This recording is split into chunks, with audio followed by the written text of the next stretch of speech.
Good morning. Now see the laws of refraction by using the Huygens principle. सबसे पहली बात कि हमको रे डायग्राम को समझना है। कैसे wave front incident wave front strike करेगा इंटरफेस पे and then it goes to the refraction. तो इसमें सबसे पहले देखो रे डायग्राम को देख रहे हैं और यहाँ पे दो मीडियम हमने कंसीडर किया, rarer medium and denser medium. Upper part is the rarer medium, lower part is the denser medium. और जो लाइन आप देख रहे हैं ये क्या है, दिस इज द इंटरफेस, ये इंटरफेस है। देखो सबसे पहले रे डायग्राम बना रहे हैं और वेव थ्योरी के हिसाब से इस बात को ध्यान में रखना है कि एक वेव फ्रंट स्ट्राइक करेगा इंटरफेस पे, this is the incident ray, और ये दोनों मिलकर के एक वेव फ्रंट बनाया। यहां पे देखो तो ये वेव फ्रंट हो गया, this is the incident wave front. अब यहां पर वेव फ्रंट क्या हुआ, यहां पे देख रहे A B is the, suppose करो कि हमने नाम दे दिया इसका,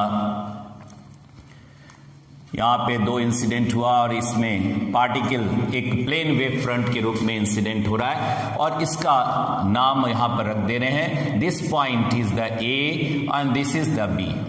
सो A B is the incident wave front. यहां लिख भी देते हैं कि ए बी क्या है, इंसिडेंट वेव फ्रंट है। This is the A B is the incident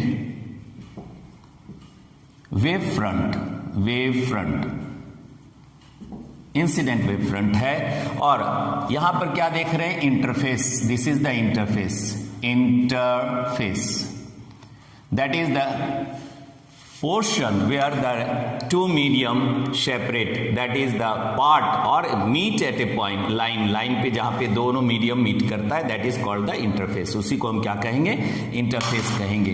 अब ये रेरर मीडियम हो गया, ये डेंसर मीडियम हो गया। यहां पे आप देख रहे हैं A B is the incident wave front.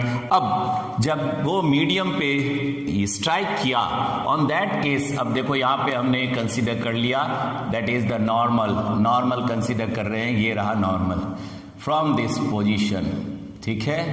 तो नॉर्मल से यहां पर बैंड कर गया, इट विल रिफ्रैक्ट, ठीक है, यहां से रिफ्रैक्ट किया, ये रिफ्रैक्शन को शो कर रहा है, ठीक है। यहां पर रिफ्रैक्शन को दिखा रहे हैं, this is the ray which refract और goes to the another medium, और वो अनदर मीडियम में मूव कर रहा है। इसी तरह यहां पर भी देख रहे हैं कि यहां भी आपने नॉर्मल ड्रॉ किया है और इससे ये रहा रिफ्रैक्टेड रे, ठीक है, रिफ्रैक्टेड रे हो रहा है। अब सबसे पहली बात, वेव थ्योरी हाइगन्स के हिसाब से क्या प्रिंसिपल कहता है कि every particle on the wave front behaves as a secondary source and it produces the wavelet, और वेवलेट प्रोड्यूस करेगा। इसका मतलब एक राउंड फेस में वेव का आगे की ओर प्रोसीड करेगा, वेवलेट करेगा। तो यहां पे एक आर्क हमने यहां ड्रॉ किया, this is the arc of certain, arc हो गया, ये आर्क हुआ। और इस आर्क के से साथ एक, क्योंकि यहां पर एक टेंजेंट ड्रॉ कर रहे हैं to that of the arc and it is the, ये क्या होगा, रिफ्रैक्टेड वेव फ्रंट। ये क्या कहलाएगा, this will be the refracted wave front. ये क्या हो गया, रिफ्रैक्टेड वेव फ्रंट। तो अब यहां नेम लिख देते, ये सी हो गया और ये डी हो गया, यहां पर कर दिए, ये सी कर दिए और यहां डी पॉइंट डी ले लिए। तो सी डी क्या हो गया, C D is the, A B is the incident, C D is the, C D क्या है, C D is the refracted wave front. ये हो गया तुम्हारा रिफ्रैक्टेड वेव फ्रंट, ठीक है, रिफ्रैक्टेड वेव फ्रंट। अब सबसे पहली बात ये ध्यान में रखना है कि जो इंसिडेंट हो रहा है, इंसिडेंट होने में ए बी इंसिडेंट है, it will strike and after that refract. तो ये रे डायग्राम का फॉर्मेशन हो गया। लेकिन अब सबसे पहला हमको ये ध्यान में रखना है कि जब मीडियम 1 में चल रहा था उस समय द रे और the wave front have the velocity v1, और जब सेकेंड मीडियम में गया तो उसकी वेलोसिटी है v2। V1 and V2 are the different. जैसे जैसे डेंसिटी डेंसर में जाएगा वेलोसिटी घटते चला जाएगा।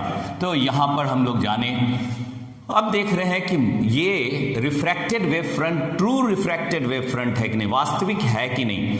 इसके लिए एक और कंसीडर कर लेते हैं रेज को, and that rays goes through the, मान लो सपोज करो एक रे हम और कंसीडर कर रहे हैं, दैट इज द रे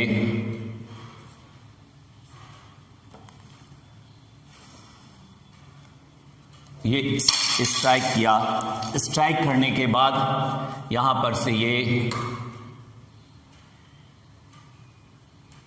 रेज, ये हो गया रे डायग्राम, ठीक है। अब यहां पर ये स्ट्राइक किया, मान लो यहां हमने पॉइंट कंसीडर किया O, और ये हो गया P पॉइंट, और यहां हो गया O डैश।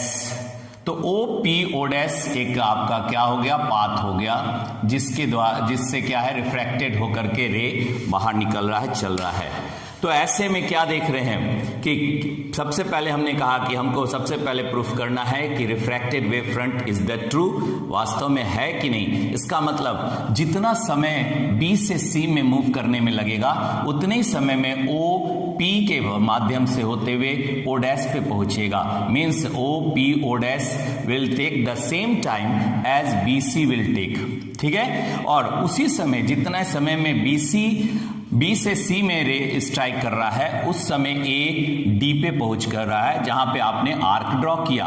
ये आर्क ड्रॉ किए हम लोग, ठीक है, आर्क को देख रहे हैं, और इस आर्क में टेंजेंट आपने ड्रॉ किया। दिस इज द रे डायग्राम, ठीक है। अब बात उठ रहा है कि अभी सबसे पहले रिफ्रैक्टेड वेव फ्रंट को प्रूफ करना है। तो क्या है कि that is the wave time taken by the OP O dash is equal to the BC। Time taken by OP O dash is equal to BC, और ये टाइम को हमने कंसीडर कर लिया, दैट इज T। अब BC क्या है, तो BC तो आप देख रहे हैं, BC क्या है, टाइम नहीं बोल सकते, डिस्टेंस है। तो यहां पे डिस्टेंस के रूप में अगर हम BC को कंसीडर करते हैं तो BC is equal to the velocity is at this medium, rare medium में V1 है तो V1 इंटू T, और डेंसर मीडियम में क्या है, AD मूव कर रहा है तो AD that is equal to V2 into T। और अभी हमने कहा time taken by OP O dash is equal to BC, और उतने ही समय में ये A से D में भी मूव कर रहा है, AD भी मूव कर रहा है। तो ये तीनों एक ही समय पे मूव कर रहा है। इस बात को हम लोग अभी प्रूफ करेंगे, तब जानेंगे कि DC is refracted wave front, true refracted wave front. अब पहले बात में कर रहे हैं OP, तो आप यहां से देख रहे हैं OP से एक और बात ध्यान में रखना है कि हमने यहां से OP के साथ एक परपेंडिकुलर ड्रॉप कर देते हैं, that the perpendicular from O to P से एक परपेंडिकुलर ड्रॉप किए, और ये परपेंडिकुलर हो गया N। Pn is the perpendicular, Pn क्या है, परपेंडिकुलर है Pn। अब ऐसे में हम लोग लिख सकते हैं कि OP पहले केस में दैट इज द V1, यहां लिख दे रहे हैं therefore OP is equal into V1, time क्योंकि सब में टाइम सेम है जो आप टाइम टेकन कर रहे हैं by OP dash, plus PO dash by V2 is equal to BC by V1, और इसको इक्वेशन नंबर 1 कर दिए, दैट इज द रिलेशन 1। अब यहां बात कर रहे हैं कि ड्रॉ किए, अभी आपने देखा ड्रॉ किए Pn परपेंडिकुलर, तो draw perpendicular from P to N on BC, from P to N on line BC, on line BC। तो ये परपेंडिकुलर ड्रॉप किए, इस दैट मीन्स क्या हमको मिल रहा है यहां पे कि that perpendicular on the parallel line, this two are the parallel line. यहां पर जो देख रहे हैं ये पैरेलल लाइन है, ये स्ट्राइक कर रहा है, ठीक है, पैरेलल लाइन में। तो ऐसे में क्या मिल रहा है, that OP is equal to BN, OP is equal to BN। अब अगर इस बात को देख रहे हैं, ये रिलेशन है, दैट इज, इसका मतलब OP BN परपेंडिकुलर के हिसाब से हुआ। तो यहां पर हम रिलेशन लिख सकते हैं कि bn को हमने स्प्लिट किया, bn प्लस nc, ठीक है। तो bn का में कितना आपका यहां पे टाइम लगा और फिर nc में कितना टाइम लगा, जो पूरा bc के बराबर है। So bn by v1 plus nc by v1 is equal to bc by v1। और इसी रिलेशन को हम लिख सकते हैं, क्योंकि अभी हमने कहा OP is equal to BN के बराबर है। दो पैरेलल रेज में परपेंडिकुलर ड्रॉप करेंगे तो डिस्टेंस दोनों का बराबर हो जाएगा।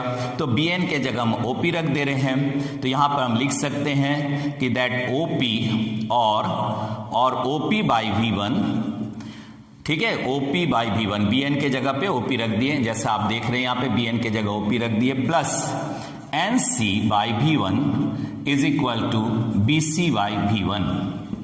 ये रिलेशन को हमने इक्वेशन नंबर 2 मान लिया, ठीक है। अब देखो क्या बात आ रहा है यहां पर कि दोनों रिलेशन को देखो, ये भी BC बाई V1 यहां भी है, BC बाई V1 यहां भी है। तो क्या करेंगे, equating equation 1 and 2, equating equation 1 and 2, इन दोनों को इक्वेट कर दिए। तो इक्वेट करेंगे तो यहां पर देखो OP बाई V1 यहां भी है, OP बाई V1 यहां भी है, इसको कैंसिल हो जाएगा। तो क्या बचेगा आपके पास, PO dash by V2, that is यहां पर लिख सकते हैं PO dash by V2 is equal to NC by V1। और ये हो गया रिलेशन नंबर 3। अब इस रिलेशन को पहले प्रूफ करेंगे, टू प्रूफ इक्वेशन नंबर 3, ठीक है। इस रिलेशन को प्रूफ करने जा रहे हैं, टू प्रूफ इक्वेशन जो आपने दिखा यहां पर 3 नंबर एबव वाला, इसको प्रूफ करने जा रहे हैं। तो प्रूफ कैसे करेंगे, तो यहां पर हमने ट्रायंगल ले रखा है, दैट इज ABC, एक ट्रायंगल हो जाएगा, दूसरा ट्रायंगल हो जाएगा PNC। दोनों ट्रायंगल कैसा है, सिमिलर ट्रायंगल है। तो प्रूफ कर रहे हैं द ट्रायंगल, इस बात को, ये दोनों भी अगर यहां पर ये दोनों बराबर प्रूफ हो जाएगा, दैट मीन्स क्या प्रूफ किए कि DC is the true refracted wave front. तो अब देखो यहां पे ले रहे हैं इन ट्रायंगल ये हो गया आप तुम्हारा ABC इज इक्वल टू, या एंड कर दो, and triangle PNC are similar triangle है। अब ये दोनों सिमिलर ट्रायंगल है, इसका मतलब ratios of their arms are equal. तो ऐसे में लिख सकते हैं AC बाई ratio of their arms PC, AC by PC that is equal to कितने के बराबर हो जाएगा, यहां पे हम लोग ले रहे हैं BC by NC, BC by NC। और ये इसको हमने इक्वेशन 1 ले लिया। अब फिर लिख रहे हैं यहां पर, देखो ध्यान दो कि कौन सा ट्रायंगल ले रहे हैं, ADC, ठीक है। In triangle ADC and PO'C, यहां पर फिर ले रहे हैं triangle ADC and triangle PO'C। अब इस दोनों ट्रायंगल को देखो, तो फिर यहां पर ये दोनों ट्रायंगल भी सिमिलर है। कैसे सिमिलर है, यहां पर कॉमन एंगल हो गया, ये दोनों ध्यान से, ये दोनों ट्रायंगल में सेम एंगल बना रहा है, यहां पर भी सिमिलर ट्रायंगल है, आर सिमिलर। तो जब ये दोनों ट्रायंगल भी सिमिलर हो गया, तो ऐसे में हम लोग लिख सकते हैं क्या, AC that is AC by PC is equal to कितना आ गया, AC बाई PC कर दिए, तो और यहां पर क्या हो गया, AD बाई PO'। अब ये रिलेशन नंबर 2 कंसीडर कर लिए, this is the equation 2। Now अब इन दोनों को इक्वेट कर दो, फिर से इक्वेट करेंगे, equating 1 and 2 again, equating 1 and 2 we get कितना आ गया यहां पर। तो ऐसे में इन दोनों को इक्वेट कर दिए, AC बाई PC, यहां भी AC बाई PC है, सो हम लिख सकते हैं यहां पर कि BC by NC is equal to AD by PO dash, क्योंकि यहां पर क्या हुआ, AC बाई PC दोनों जगह कैंसिल हो गया, बराबर यहां पर दोनों इक्वेट कर दिए। और इसको अब आगे देख रहे हैं, यहां पर इसको इक्वेट करने के बाद BC का वैल्यू आपके पास है V1T और AD का वैल्यू भी आपके पास है, AD का वैल्यू यहां लिखें V2T। तो अब इन दोनों को अगर हम अरेंज कर दें तो रीअरेंज करने के बाद क्या आया, तो ऐसे में BC बाई AD,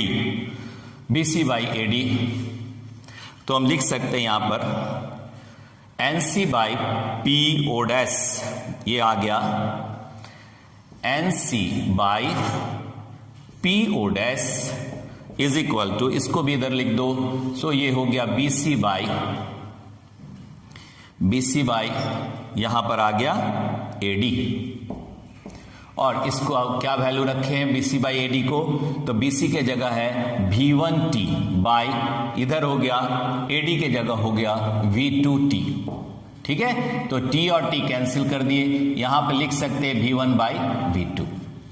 अब ऐसे में ये रिलेशन हमारे पास आ रहा है और ये प्रूफ भी हो गया कि यहां तो आप इसको भले आगे बढ़ाए हैं, लेकिन यहां हम देख क्या रहे हैं कि PO डैश बाई V2, अब यहां से ले लेंगे PO dash by V2 is equal to NC by V1 लिख सकते हैं, और ये इक्वेशन नंबर 3 प्रूफ कर दिए जो आप यहां पे लिखे थे, PO dash by V2 is equal to NC by V1। इसी बात को यहां पे आ गया प्रूफ में, और इससे पता चला कि DC क्या है, रियल या ट्रू रिफ्रैक्टेड वेव फ्रंट है। दस लिख सकते हैं, दस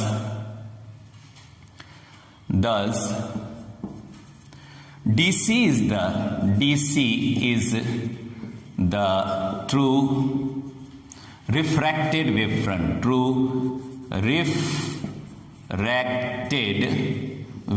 front,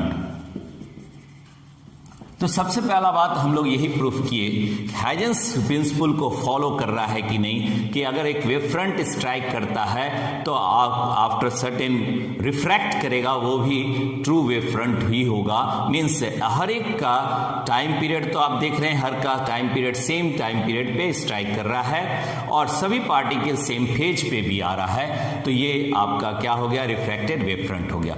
अब प्रूफ करने जा रहे हैं लॉज ऑफ रिफ्रैक्शन, और यहां पर दो बात है, आप या तो इस हाइजेंस को प्रूफ करते हुए लॉज ऑफ रिफ्रैक्शन प्रूफ कीजिए, या डायरेक्ट भी कर सकते हैं। अगर यहां पर नहीं लिखा रहेगा, अगर हाइजेंस कह रहा है, तब तो आपको इसकी बात को भी रखना पड़ेगा, ठीक है। सो इस बात को आप प्रूफ कर रहे हैं कि लॉज ऑफ रिफ्रैक्शन कैसे हो रहा है। तो यहां पे मान लेते हैं अकॉर्डिंग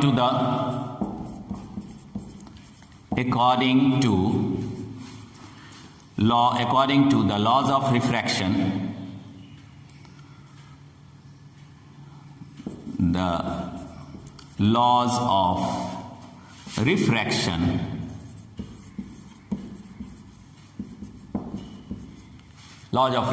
क्या है, तो रिफ्रैक्शन का लॉ क्या है, refractive index of second medium with respect to first medium.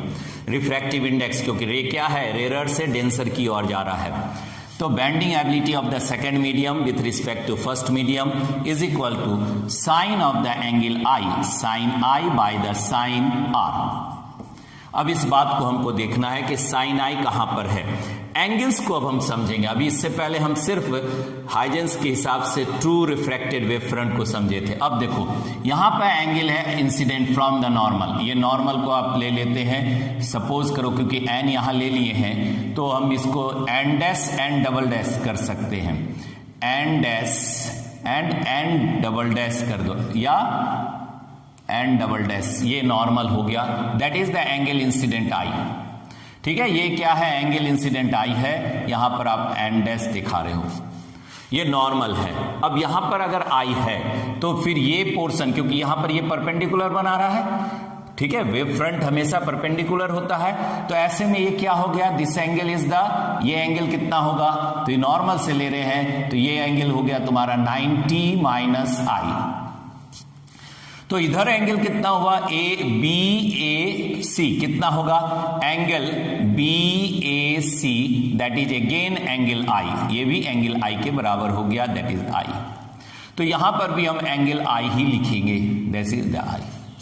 और ये भी नॉर्मल है, अगर यहां से परपेंडिकुलर है फिर and S A P, and S A P क्या है, ये भी क्या है परपेंडिकुलर है, तो ऊपर 90 माइनस आई हो गया, तो बचा हुआ कितना आई बच गया, तो angle B A C that is angle I.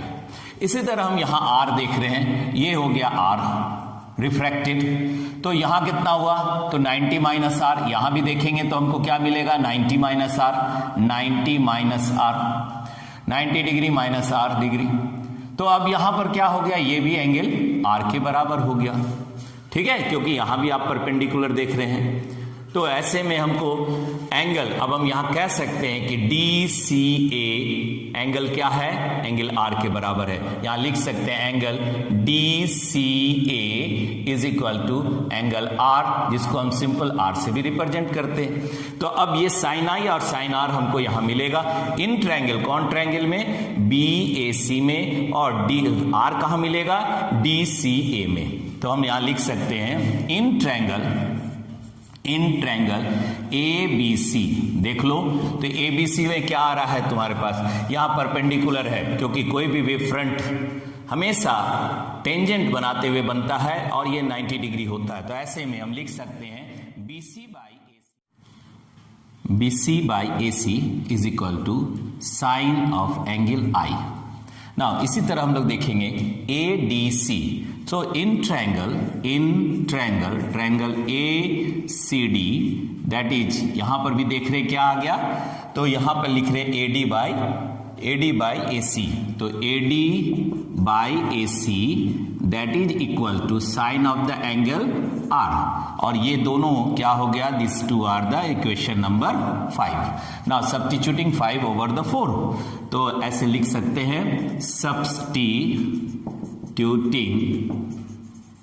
Equation 5 in equation 4 में रख दिए। अब देखो 5 को 4 में जैसे आप बैठाए तो refractive index of second medium with respect to first medium, उसके जगह पे साइन के जगह पे BC बाई AC, और आर साइन आर के जगह पे AD बाई AC। तो ऐसे में क्या हो गया, refractive index of second medium with respect to first is equal to sine i के प्लेस में रख देंगे BC by AC that oblique, और आर के जगह पे हो गया AD by AC। Now AC cancel कर दिए, तो यहां पर ये दोनों कैंसिल कर दिए AC, तो कितना हो गया BC बाई AD। अब BC का वैल्यू आपने अभी लिखा था, दैट इज V1T, और AD का वैल्यू आप यहां लिखे, AD का वैल्यू हो गया V2T।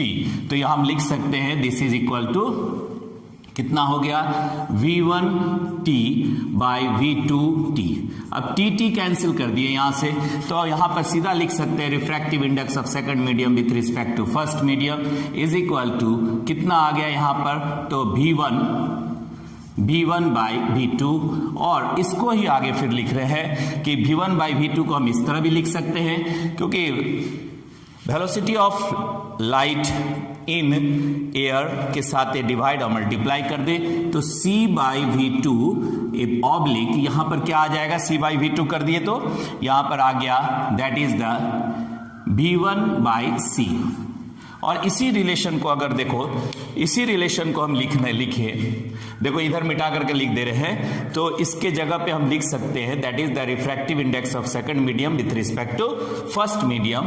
और देखो यहां पर ये सारा देख लो, इसमें हमने 2 काम किया। अब देखो यहां पे हम मिटा कि देख रहे हैं, यहां आपने लिया, देखो यहां पर एक करेक्शन कर लो, ये क्रॉस मल्टीप्लीकेशन हो गया।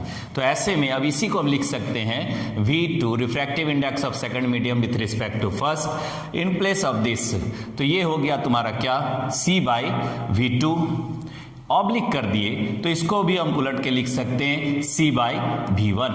तो अब यहां पर दोनों चीज जान रहे हैं कि refractive index of second medium is equal to C by V2 and refractive index of the first medium is equal to c by v1।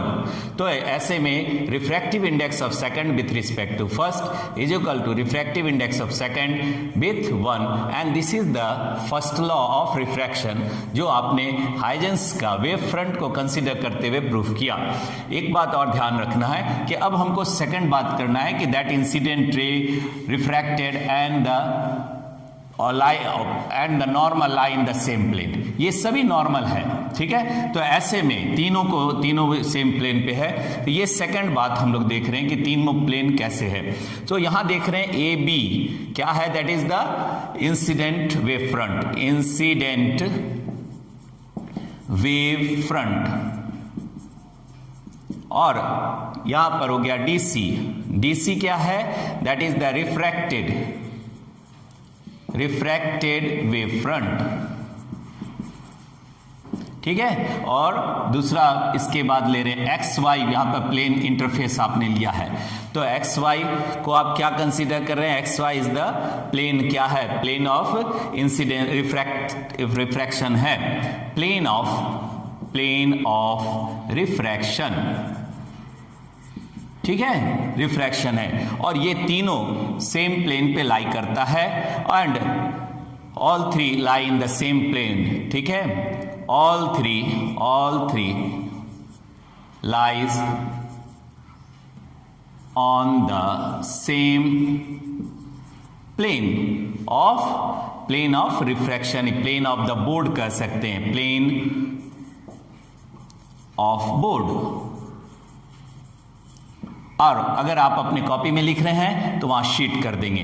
तो क्या क्या बात जाने कि अगर सबसे पहली बात कि अगर हमको हाइजेंस को भी ध्यान में रखते हुए रिफ्रैक्टेड वेव फ्रंट को भी प्रूफ करना है और तब जाकर के लॉ को प्रूफ करना है, तब तो आपको शुरू से बताना पड़ेगा, लिखना पड़ेगा। अगर आप चाहते हैं कि नहीं कि हम जल्दी से सिर्फ लॉज ऑफ रिफ्रैक्शन बता दें विद द वेव फ्रंट, तो आप डायरेक्ट यहां से भी बना सकते हैं और ये शॉर्ट हो गया, सबसे छोटा हो जाएगा, शॉर्टकट हो जाएगा और कम समय लगेगा according to the law of refraction, refractive index of second medium. और ट्रायंगल को आपने कंसीडर किया, दो ट्रायंगल यहां लिए, एक ट्रायंगल यहां लिए, that is the for triangle A B C, angle of incidence यहां निकाले साइन आई और साइन आर आप यहां पे निकाले और दोनों को सब्स्टिट्यूट कर दिए तो डायरेक्ट आपके पास रिलेशन आ गया। और उसके बाद आपने देखा कि wave front, incident wave front, refracted and this X Y plane of refraction, all three lie in the same plane. कैसे है, तो सेम प्लेन पे लाई करेगा और ये बात सेकंड लॉ को प्रूफ करता है, लॉ ऑफ रिफ्रैक्शन को। सो ये था तुम्हारा all about the laws of refraction by using the Huygens principle. In the next video we go through the next topic. Till that, good luck to all of you.